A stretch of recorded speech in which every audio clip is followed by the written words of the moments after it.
Kisah ini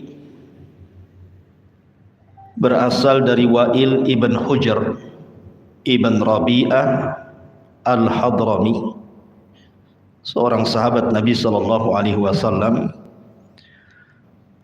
dengan Muawiyah ibn Abi Sufyan, pencatat wahyu Nabi SAW. Ma'asyiral muslimin yang dimuliakan Allah Subhanahu wa taala. Nabi SAW ketika di tengah-tengah perjanjian Hudaybiyah, maka banyak wufud, kabilah-kabilah dari beberapa kabilah yang datang kepada Rasul untuk mengislamkan diri mereka. Salah satunya adalah Wa'il ibn Hujr al-Hadrami ini. Jauh-jauh datang dari Yaman menghadap Nabi SAW, ingin masuk Islam dan berbaiat.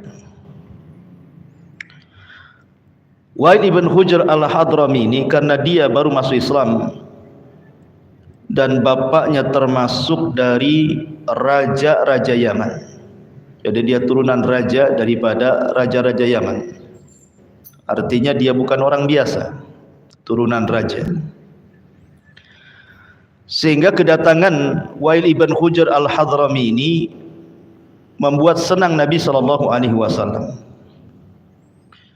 Maka Nabi SAW pun kemudian memberikan hadiah kepada Wa'il ibn Hujr al-Hadrami ini, bahkan memberikan sepetak tanah sebagai hadiah Rasul kepada Wa'il ibn Hujr ini.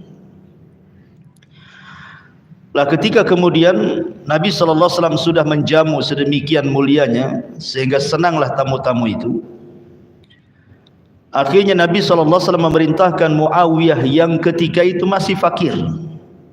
Muawiyah itu dulunya miskin sekali, sampai ketika ada seorang janda datang kepada Nabi SAW kemudian minta dicarikan jodoh, maka Nabi SAW mengatakan jangan mengambil Muawiyah, karena Muawiyah itu fakirun, orangnya fakir, tidak punya harta. Jangan pula dengan si fulan, karena si fulan itu tidak pernah meletakkan cambuknya di bahunya, maknanya keras, orangnya suka mukul. Tapi menikahlah dengan Zaid, dengan Usama ibn Zaid. Ma'asyiral muslimin yang dimuliakan Allah Subhanahu wa taala. Jadi ketika itu Muawiyah yang masih miskin disuruh untuk menunjukkan tanah yang dimaksud oleh Rasul untuk dihadiahkan kepada Wa'il ibn Hujr al-Hadrami. Berangkatlah Muawiyah dengan Wa'il ibn Hujr ini.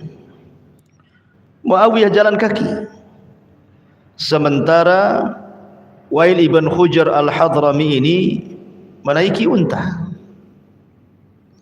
Dan tanah yang dituju, maksudnya yang dikehendaki Nabi SAW itu cukup jauh, harus melintasi padang pasir. Taulah padang pasir di tengah-tengah siang, terik matahari, panas terik, kering kelontang, tentu akan membakar kaki siapapun yang berjalan di situ. Karena di zaman itu jarang orang pakai sandal. Sandal itu mahal, sandal itu hanya dipakai untuk safar saja. Sehingga diceritakan Muawiyah ibn Abi Sufyan ini tidak tahan dengan panasnya terik matahari itu. Akhirnya kemudian Muawiyah mengatakan, ardifni khalfaka ya Wa'il. Bagaimana kalau seandainya boncengkan aku di belakang untamu itu, biar aku tidak jalan kaki, kepanasan kakiku ini. Tapi jawaban Wa'il ibn Hujr, karena waktu itu dia baru masuk Islam, masih ada kesombongannya karena dia putra daripada raja-raja Yaman. Ya, jadi pengaruh kekuasaan Yaman masih ada pada dirinya. Karena memang begitu kan, biasanya walaupun dia bukan raja tapi anak raja, adalah kesombongan sedikit. Sama dengan dulunya mantan polisi, mantan jenderal, purnawirawan gitu ya. Masih kayaknya tugas saja padahal sudah pensiun gitu. Gayanya masih gaya militernya itu tidak bisa dihilangkan. Ya. Jadi akhirnya kemudian kata Wa'il ibn Hujr al-Hadrami ini, dia mengatakan la takun min ardafil muluk, bonceng. Kalau memang tidak bisa dibonceng maka pinjamkan sandalmu kepadaku. Tapi lagi-lagi kemudian Wa'il ibn Hujr dia mengatakan tidak. Ketika dia mengatakan a'tini na'laka, kalau gitu pinjamkan sandalmu, dia mengatakan tidak.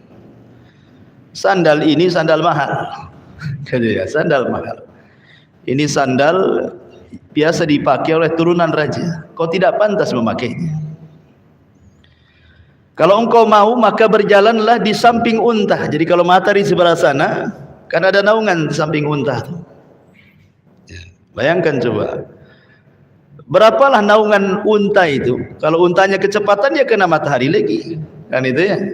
Kemudian kakinya pun panas di tengah padang pasir. Sampailah kemudian di tanah yang dituju itu, kemudian ditunjukkan inilah tanah yang dihadiahkan Rasul untuk. Kemudian berjalanlah waktu, tidak berjumpa lagi antara Muawiyah dengan Wa'il ibn Hujr al-Hadrami. Sampai akhirnya takdir pun membalik semuanya.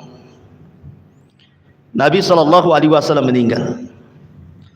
Khalifah dipegang Abu Bakar. Abu Bakar meninggal, khalifah dipegang Umar bin Khattab. Umar meninggal dipegang Utsman. Utsman meninggal dipegang Ali. Ali meninggal dipegang anaknya Ali Hasan ibn Ali. Cuma 6 bulan. Setelah itu kekuasaan diberikan kepada Muawiyah. Muawiyah jadi raja. Di zaman Rasul dia miskin. Sekarang Muawiyah jadi raja kaum muslimin. Dialah raja pertama dalam Islam yang disabdakan Nabi SAW, Malikun wa rahmah, raja yang penuh dengan keberkahan. Wa'il ibn Hujr al-Hadrami ini tentu kaget kan, sekarang Muawiyah sudah kaya tuh. Dia pula jadi miskin. Dulu dia anak raja, sekarang dia miskin. Bagaimanapun dia harus datang kepada Muawiyah berbaiat. Karena kan rajanya Muawiyah. Subhanallah, dengan malu-malunya kemudian Wa'il ibn Hujr al-Hadrami ini menghadap Muawiyah ibn Abi Sufyan, dan Muawiyah masih mengenalinya. Tapi Muawiyah ini orang baik. Disuruh duduk, kemudian Muawiyah mengingatkan zaman dulu tuh lihat. Ya. Masih ingat wahai Wa'il, dulu di zaman Nabi SAW katanya, kata Muawiyah gitu kan. Ya. Kata Wa'il ya. Kemudian Wa'il mengatakan dengan penuh penyesalan, dia mengatakan seandainya waktu itu bisa diputar kembali katanya. Ketika engkau minta naik di atas tunggangan untaku, kau yang naik, aku yang turun katanya. Katanya dia kan. Maksudnya apa? Maksudnya di sini dunia itu bisa terbalik kapanpun. Tapi Muawiyah ini orang baik, tetap dia tawadhu dan tetap memberikan hadiah besar kepada Wa'il ibn Hujr al-Hadrami ini. Maka dari sini ada faedah yang sangat luar biasa ikhwan. Dan ini risalah kepada orang-orang yang Allah berikan kekayaan.